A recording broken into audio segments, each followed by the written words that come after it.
but Sunday's coming. And I want you to know we will talk about the resurrection, but it's Friday, and Sunday's coming. We've talked about the triumphal entry into Jerusalem. We've talked about what happened in the garden. And today we're going to talk about the people we meet on the way and at the cross of Jesus. I don't know if you can remember, if you were alive at that time. I know you wouldn't be, most of you, for the first one, but we've had some terrible tragedies among our leaders over the years that I have been alive. And I can remember exactly where I was, as I'm sure you can, at certain key tragic moments in the history of our country. I remember when John Kennedy was assassinated. I was in my Spanish class right after lunch. Not one of my favorite classes at all. I didn't do well in it, but the door came open and someone said, "The president's been shot." I remember when Martin Luther King was assassinated. I turned on the radio to Awaken in Boone, North Carolina, and as I turned on the radio, the first words were, "Martin Luther King has been shot." On 9/11, I remember I was teaching a class at the university, and someone said, "You've got to get to a television. Something terrible is happening." And then I went to the faculty room, lunch area, and we watched as the towers were destroyed, and as we began a long time dealing with that tragedy. But I want to suggest to you this morning that the tragedy of all was when Jesus was murdered on the cross. And let me ask you this. If you were there around the cross, where would you be standing? What would be your part of the route to Calvary? Where would you be with the cross that Jesus was lugging to Calvary? As Simon gave him assistance, would you be one of the ones who would be willing to assist, or would you be in the background just kind of checking things out? When they got him to the cross, where would you be? Where would I be? Would I be standing at the foot of the cross? Would I be far away? Or would I be trying to ignore the whole thing? I mean, let's face it, crucifixions were common. What about this guy? So much has been said about him. And this morning, what I want to do is to picture ourselves around the cross. And as we go through these different points, I want you to consider, where would I be at this point if I were alive and I were around the physical surroundings at that particular time? Let's look at the eyewitnesses to this greatest of all tragedies. I mean, think about this. The sun hid its face. The earth shook. The mountains trembled. The dead rose from their grave. And the great veil in the temple was torn from top to bottom. That's the context of what we're talking about when we look at the events surrounding the cross. Let me first of all begin with the people who had to be there. Some people had no choice. It was part of their job. It was part of their title. It was part of what they were dealing with. There are certain tasks we have that we have no choice in the matter. Think about your job. Think about your neighborhood. There are certain things you have no choice. You just have to be there. And they're not always things you want to be a part of. I never really enjoyed faculty meetings. I never really enjoyed some of the committees that I had to be on. But I had no choice. I had to be there. And that's true when we look at some of the people around the cross. For example, we have the 6 trials of Jesus. The 6 trials of Jesus. And I want to just kind of point out some people along the way that are a part of these various trials. First of all, there is Annas house, a trumped-up charge. Now, he was the father of Caiaphas, the high priest. And I'm going to be reading from different accounts of this particular scene. So I'll be going with some of the Gospels, looking at key verses that relate to these particular people. And the first I want to refer to is that found in John in chapter 18 and beginning in verse 13 of that particular piece. Chapter 18, beginning first of all in verse 13. And they brought him first to Annas, who was the father-in-law of Caiaphas, the high priest that year. Caiaphas was the one who had advised the Jews that it would be good if one man died for the people. And then we go to verse 19. Meanwhile, the high priest questioned Jesus about his disciples and his teaching. I have spoken openly to the world, Jesus replied. I always taught in synagogues or at the temple where all the Jews came together. I said nothing in secret. Why question me? Ask those who heard me. Surely they know what I need. That's part of the context of this environment. Now, Annas had no official power. He had been out of office for almost 15 years. Why do you think they would go to him? I don't know. Could be one of the reasons was he was older than the others.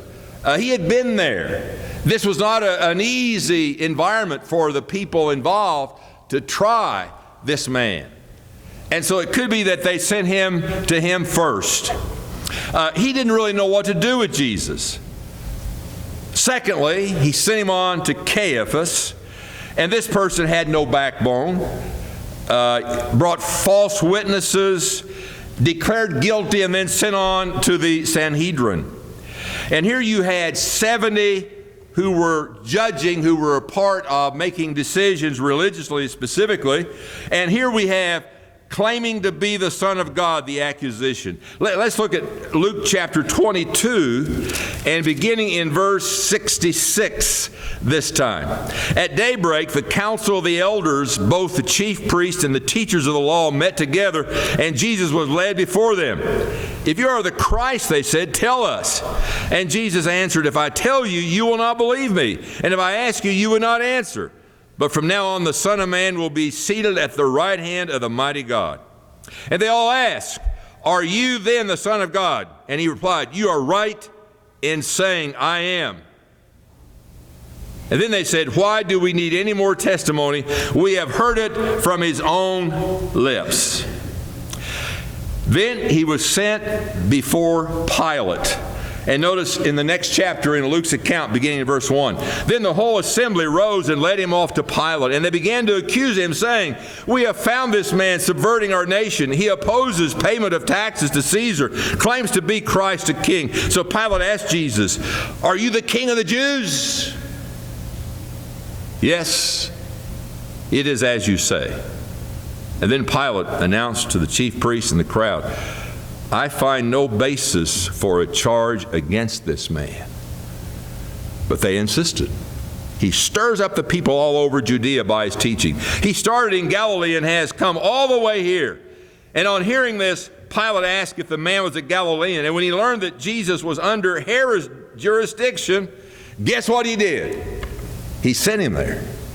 You know, here was a person who had absolutely no background, no backbone, and he obviously thought he was innocent. He even said, what evil has this man done? He was trying to get rid of him without making a firm decision, but his out was to go on to Herod. Now here no accusation was made. He was delighted to see Jesus because he had heard about this guy. I'm glad you brought him here because I want to see what this guy looks like. Some of the things I've heard about him are incredible. And so his concern in being there was strictly one of, I wonder what this is all about. And that's the context that we see in this particular environment. Now Herod was kind of like the others. He had no ethics, no morals. He was a part of a long list of bad kings for the Jews. He had John the Baptist beheaded, and when Jesus would not cooperate, he sent him back to Pilate. And he comes before Pilate again, And in chapter 23 and beginning in verse 22, for the third time he spoke to them. Why, what crime has this man committed? I have found in him no grounds for the death penalty. Therefore I will have him punished and then release him. But with loud shouts they insistently demanded that he be crucified. And their shouts prevailed. So Pilate decided to grant their demand. And then we get into the part about Barabbas. Now, these are the trials. Now, keep in mind, all of these were illegal for a variety of reasons. But let me just give you a couple of them. One is the trial was conducted at night. You didn't do that. Number two, no witnesses were allowed in his defense. And for a death penalty in that culture, there was a 3-day wait before you dealt with it. So everything we see here is not correct, but they were doing it. Now you say, well, Steve, I wouldn't be in any of those environments.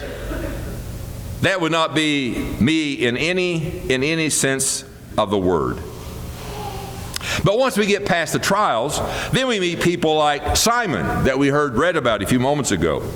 He was most likely a Jewish convert, and he was the one pulled from the crowd to carry the cross. My guess is when he got up that morning, the last thing he was considering was being one who carried the cross of Jesus Christ. But they pulled him from the crowd, and they then forced him. And the only thing we know about Simon is that he had sons, Alexander and Rufus. That's it. And then we have the soldiers. And there's more said about them than anyone else. That's kind of fascinating, don't you think? Just the nameless people, generally, except for one. But we know more about them. They mocked him. They beat him. They pressed a crown of thorns on him. They offered him, in essence, spiked wine. Maybe to alleviate pain, or it could have been a sick joke. You take your guess at what it might have been. And then they divided up his clothes among them. They cast lots for the last part. Now I might be reading too much into this, but my guess is that some of what they did was habitual for them. This was their job. They were being paid to do their duty. No big deal to them. They might say, well, so what? We got another one to crucify today. It became old hat for them. They were used to it. This was not a unique experience. One of the ways that they got rid of people who had done wrong things. Have you ever seen something that was really dramatic and really powerful, but you saw it again and again, and after a while, it became old hat? I remember when I was working at the State Fair in Indianapolis when I was a college student in the summer. It was a 10-day fair, and I worked the grandstands. And the headliner that performed, I think 2 or 3 times a day, was Jack Kochman and the Hell Drivers. And it was a group of stock car drivers who would do stunts with cars on the track in front of us. And I remember the first time I saw it, I was kind of leaning over the place where I was supposed to get customers to come in and sit. I wasn't paying attention because I was so fascinated by what was going on the track. But you know, about the 9th day and number, 25 of watching these guys do this, I didn't even pay attention. See, I'd seen it before many times. I knew what they were going to do. I knew what would happen. And so it was at this particular scene, I would guess. This is not the first time they've done this. Each of them had a responsibility involved with that. They had to be learning a self-defense mechanism that it made it impersonal for them. I mean, how else could a human nail another person's hand to a wooden beam every day by not finding some emotional distance from it all? How many crucifixions have we got today? Only 3, and it won't take that long. Let's get on with it. And then they gambled for the garments of the dying man, probably being careful not to call him by name. On the following day, A neighbor might have said to one of the soldiers, "Ah, nice robe you have there." To which he might have replied, "Yeah, I got it from that guy that died in the middle of the cross yesterday." This was common for them. Let's just stop for a moment. You say, "Well, Steve, I could never be in that part of the group." But let me ask you this. Have you ever been involved in a ministry for so long that after a while you think, "Well, I am so tired of this." And you think, "What?" And you lose your heart in terms of what you should do. And I don't know what causes that to happen at times. Have you ever had situations where you're working with people, you're trying to teach them about Jesus, and you maybe go through the same process on a regular basis? If you're not careful, pretty soon you lose some of the personal aspects of it. When we're trying to live a Christian life, day after day, week after week, year after year, decade after decade, decade after decade, it's hard sometimes to maintain the newness and the freshness. That's why I love to be around new Christians. They haven't had any kind of exposure to be that way. They're just excited all the time. How about us who've been Christians for decades?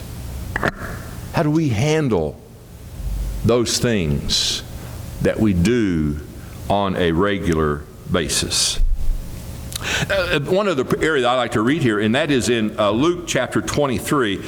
I've got to tell you, I want to make sure I get to finish on the resurrection on Easter, and as a result, I'm having to make some decisions, and this would be a sermon in and of itself.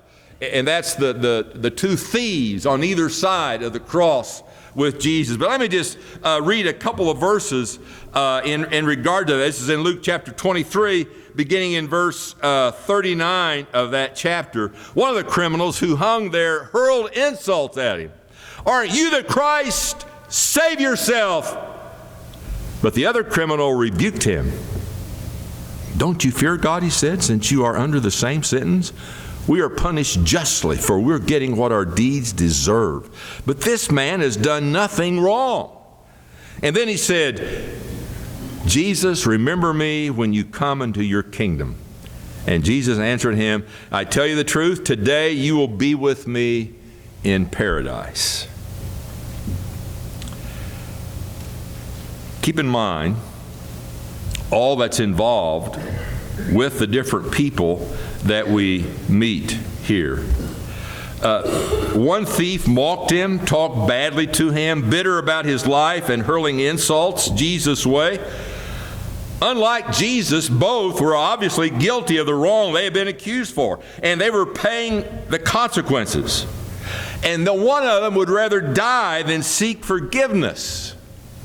And the other thief was touched by Jesus and his behavior and his words, "Today you will be with me in paradise." One of the soldiers, the centurion, was convinced, surely this man was the Son of God. Matthew 27, verse 54. He was changed that day. And one creative writer imagined what it would be like to be the centurion. Let me just read to you his account. "Then all hell broke loose. The earth trembled beneath our feet. Great gaping fissures appeared in front of us. I could hear the noise of rocks splitting and the buildings falling. The people went crazy with fear. This thing hadn't turned out as they expected at all. They ran away like a stampede of frightened animals, beating their breasts and screaming at the top of their voices. Soon Calvary was deserted except for my small squad of soldiers left to guard the lonely corpses on that skull-shaped hill. For a long time I stood there looking at Jesus. I didn't know anything else about him, but I was sure of one thing. The penitent thief had said it. This man has done nothing wrong. I had excused an innocent man. I had executed an innocent man, and I confessed it aloud to my soldiers. Beyond all doubt, this man was innocent. Yet it wasn't his innocence alone that overpowered me in that moment and will haunt me for the rest of my life. It was an awareness that I shall never be able to shake off. That this innocent man who died like a soldier and was mourned by the elements was more than a man. Falling to my knees, I'd said something then that I shall keep saying through all eternity, and that I want to say to you now. Truly, this man was the Son of God. I don't know whether that could actually have been said, but I feel it gives us insight to what it must have been to be standing around the cross on that particular occasion. But there were other people had to be there. Other people who were there.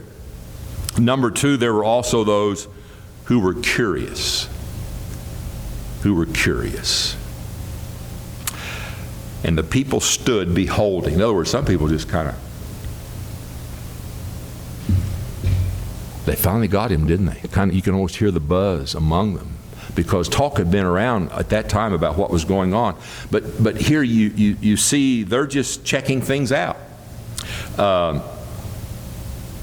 It was, for them, a holiday. Perhaps they shook their heads and thought how awful it was to watch this terrible deed. They watched his every move, but they were not there out of faith, only curiosity.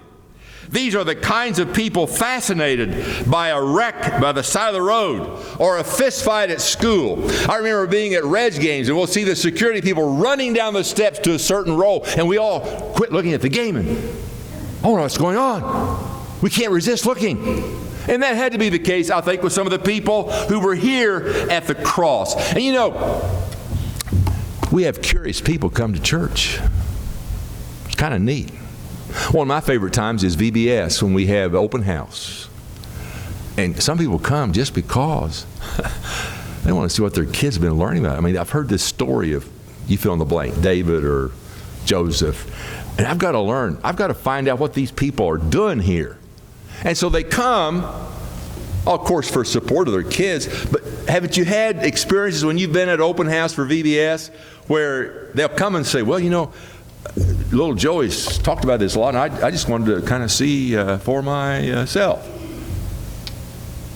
I remember one of our members, many of you old-timers will remember Don Mars. I remember that. He came to church one day, first time ever, and he was one who would be, he would talk about this openly, that he was a bar hopper, and he was not a nice person and at that point. But his sons were being picked up to come to Sunday morning Bible. At that time we had a bus ministry, and we were bringing in hundreds, literally, of kids in to have Bible hour through the Bible class period. Anyway, his sons came every week.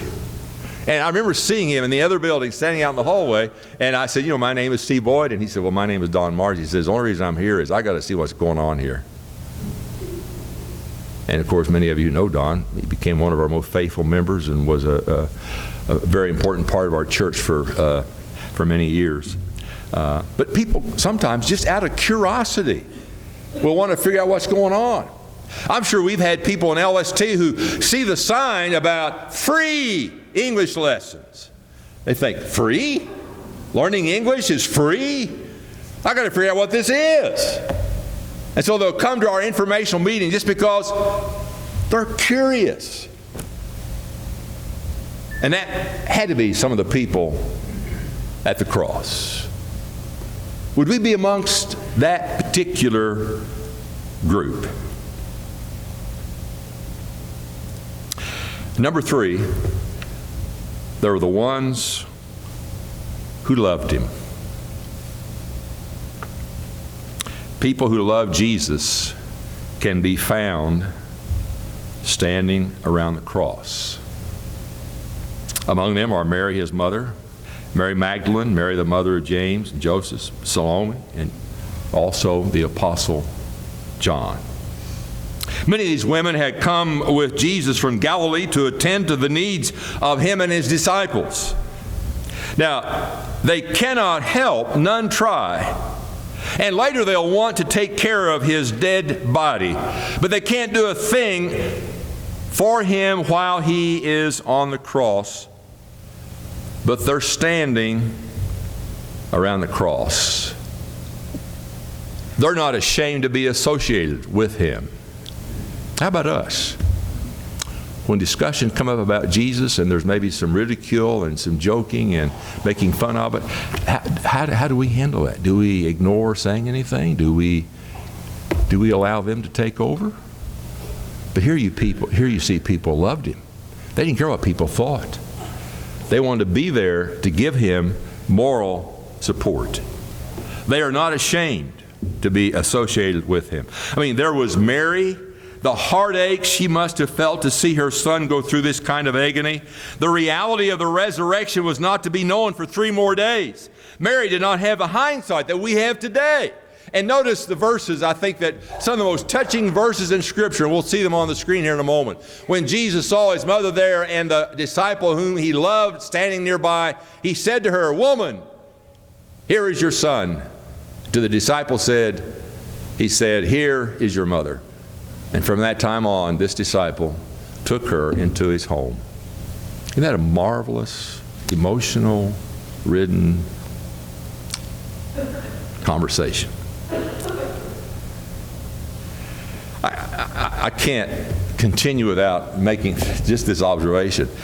What percentage of the people that stood around him who loved him were men? Where were the men during this period of time? Well, we have John, obviously. I don't know, maybe John, most people think he was the youngest of the group. Maybe even yet still a teenager. And he may have seen Jesus as kind of his role model beyond that. And so he had other reasons to want to stay there. Why is it that women seem to be more dedicated than men? And I don't mean to knock us guys, but I mean, this has been around a long time, hasn't it? And we still, I think, have the challenge today. Maybe women are more sensitive, maybe they're more spiritual, they become more dedicated, they're more authentic.